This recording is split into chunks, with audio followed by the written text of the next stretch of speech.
if you go to your kitchen right now and just turn on the stove, you get this perfect clean blue flame.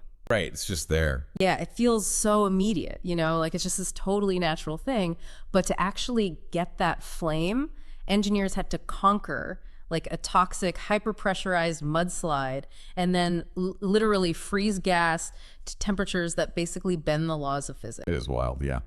So welcome to the deep dive. We are taking a stack of really intense engineering sources today to uncover the staggering, highly engineered journey of natural gas from deep underground right to your home. And it's a journey that, I mean, it completely shatters our standard assumptions about energy, I think. Oh, totally. We tend to view resource extraction like a vending machine, right? Like you tap a well and out shoots this clean, ready-to-use product. Right. I always pictured it like opening a shaken soda bottle. You know, you pop the cap and the pressurized pure fuel just rushes out. It makes sense you'd think that. But based on our sources today, which include a really detailed engineering thesis from Politecnico di Torino mapping out floating liquefied natural gas platforms and some heavy technical course materials on cryogenic regasification, that soda bottle analogy is just entirely backwards. Oh, absolutely backwards. We really need to dispel a massive myth right immediately here. Natural gas does not come out of the earth as a liquid.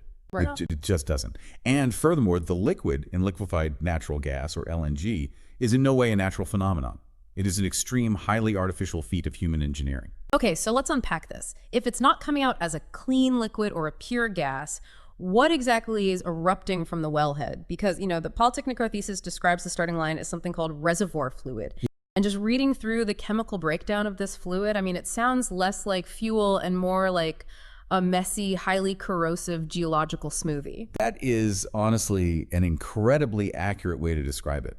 Deep in the reservoir, under this massive geological pressure, you have methane in a gaseous phase, certainly. But it is violently mixed together with crude oil, heavy hydrocarbon condensates, extremely salty brine water, and just physical debris. Like mud and stuff. Yeah, sand, rocks, sediment. It's all churning together in this high-velocity, multi-phase fluid. Wait, if you have sand and highly pressurized salt water blasting out of the ground, pumping that directly into a steel pipeline would just, I mean, it would shred the metal from the inside out in a matter of hours. Oh, it would absolutely destroy it. So how do engineers even begin to wrangle that level of chaos without just ruining their own equipment? Well, they don't pipe it anywhere initially. They immediately force a physical intervention right at the gathering facility. Okay. This chaotic multi-phase mixture is slammed into massive pieces of equipment called mechanical separators.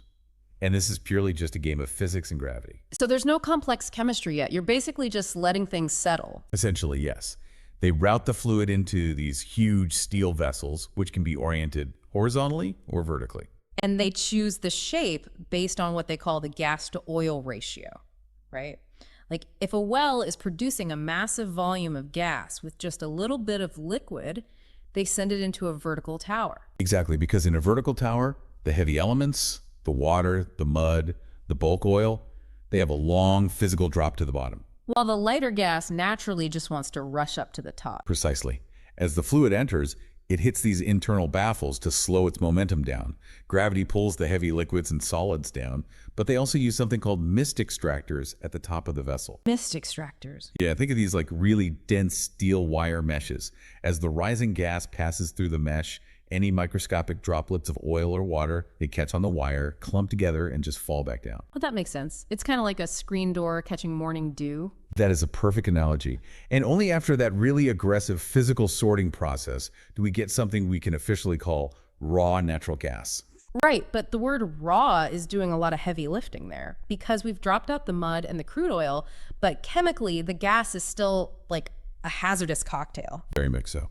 You can't just send it to a city yet. It requires an intensive chemical car wash, basically. And the sources detail two massive threats lurking in this invisible stream of gas: residual water and acid. Yeah, and water seems harmless, right? Until you introduce it to a high-pressure natural gas pipeline. Which changes everything. Exactly. Any leftover moisture in that gas stream has to be aggressively dehydrated out, because if you leave it in there, you create the perfect breeding ground for hydrates. The course materials make hydrate sound like a sci-fi movie monster, honestly. I always thought a hydrate was just a chemical compound containing water.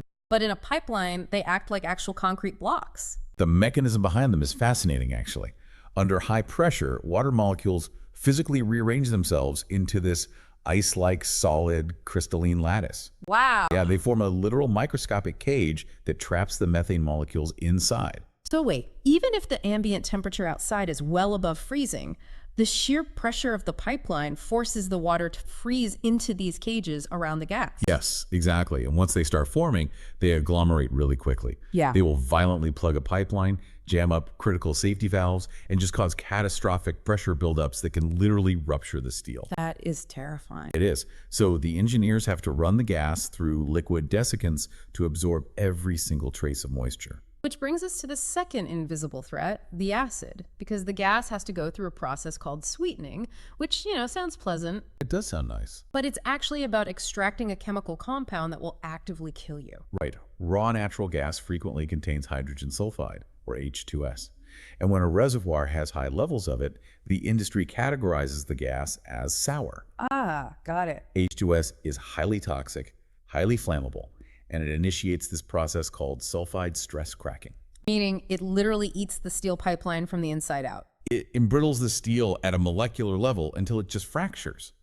Plus, you often have carbon dioxide mixed in, which creates corrosive carbonic acid if any trace water happens to remain. Right. So to solve all this, the gas is bubbled up through alanamine solutions. I want to pause on these alanine solutions for a second because the mechanism is just brilliant. The amine molecules act like highly specialized chemical magnets, basically. Exactly how they function. Right. So as the raw gas bubbles through the liquid, these amine molecules specifically attract and bind to the hydrogen sulfide and the CO2. They just pull them out of the gas stream while letting the pure methane slide right on by. It is chemical scrubbing at its absolute finest. But here's where it gets really interesting. We established at the start that natural gas, methane, does not liquefy naturally. Right, it stays a gas. But there is a massive exception hiding inside this chemical car wash phase, the premium prizes. Yes, the natural gas liquids. Yeah. NGLs. Yeah, NGLs. Inside this raw stream, right alongside the light methane, you have heavier hydrocarbon chains. Ethane, propane, butane, and heavier pentanes. Exactly. And unlike the stubborn methane, these heavier fractions actually do condense naturally. Just the sudden drop in pressure and temperature when they travel up from the deep reservoir to the surface, that is enough to force them into a liquid state. They are the absolute only hydrocarbons in this entire process that will transition from gas to liquid without extreme artificial cryogenic intervention. It totally reminded me of opening a box of cereal and finding those premium prizes hidden at the bottom. That's a great way to think of it. The engineers actively hunt for these NGLs and fractionate them out of the mainstream because things like propane and butane are incredibly valuable on their own as separate fuels or, industrial refrigerants. And efficiency is just everything in this industry. Yeah. On the floating LNG platform detailed in the Polytechnico thesis, they don't just sell those extracted NGL. Yeah, they actually route the ethane and butane back into the platform's own mechanical systems to power the refrigeration cycles for the main gas. That is so cool. Using the byproduct of the gas to freeze the gas itself, it is a brilliant closed loop system. It really is. But solving the water and the acid just gets us to the starting line of the real challenge. Say you're sitting on an offshore platform in Mozambique. You have clean, sweet, dry methane. Right. But it is fundamentally useless to the global market if you can't get it across the ocean to a port in Europe or Asia. You run into a sheer physical limitation there. You just cannot economically load enough gaseous methane onto a ship to make the voyage worthwhile. It just takes up far too much volume. Exactly. So engineers are forced to do something radical. They have to change the fundamental state of matter of the methane just to shrink it. Yes. But before they can even power up the cryogenic freezers, the thesis highlights one final, incredibly surprising contaminant that has to be purged: mercury. Trace amounts of elemental mercury naturally occur in some gas reservoirs. Yeah. And if this gas was just flowing through a standard steel pipe to a local power plant, mercury wouldn't really be a critical issue. Right. But in a liquefaction plant, it is an absolute death sentence for the machinery. Why? Is it because of the metal they use to freeze the gas? Exactly.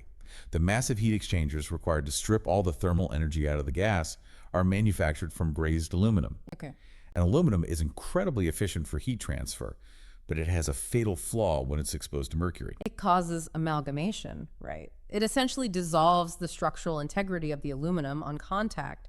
It turns this vital high-pressure equipment into, like, brittle paper. Catastrophic failure would be inevitable. It would just tear apart. So to prevent this, before the gas ever touches the cryogenic equipment, it passes through specialized vessels packed with silver-impregnated molecular sieves. And the sources use a very specific term here. They say, these beds chemisorb the mercury. We definitely need to translate that. What is the difference between absorbing something and chemisorbing it? Well, think of normal absorption, like a sponge soaking up a spill, right? The water is inside the sponge, but you can easily squeeze it back out. Right. Adsorption, with a D, is more like static cling. Particles stick to the surface, but they can be brushed off. Yeah. But chemisorption forms a permanent chemical bond. It's like super glue. Oh, wow. Yeah. The silver in the sieve creates an unbreakable chemical bond with the mercury molecules, ripping them permanently out of the gas stream. So finally, after all of that, we have a perfectly pure, bone-dry, sweetened, mercury-free stream of methane. Finally ready. Now, we hit the big freeze. The gas enters a massive refrigeration cycle, and the coarse materials detail systems like the dual mixed refrigerant process. This is where we see those extracted NGLs put to work. Like we mentioned earlier, you cannot plunge methane from ambient temperature down to its liquid state in one massive leap. The energy requirements for a single compressor to do that would just be physically impossible to sustain. Exactly. So instead of one massive leap, they use a relay race. They use different chemical refrigerants. First propane, then perhaps a mixed blend of ethane and nitrogen as these thermal stepping stones. Ah. Each refrigerant loop cools the gas further and also cools the next refrigerant in line, cascading the temperature down until they hit a mind-bending negative 162 degrees Celsius. Negative 162 degrees Celsius maintained at just regular atmospheric pressure. Yes. That is the critical threshold where the thermal energy of methane is depleted enough that the molecules finally stop bouncing around and condense into liquefied natural gas. And that temperature, I mean, it completely bends the rules of reality. Oh, for sure. The course materials actually had a stunning visual for this. They refer to this liquid as a sleeping giant. Like if you took a common rubber bouncy ball and dropped it into a vat of this negative 162 degree LNG, it wouldn't just get cold.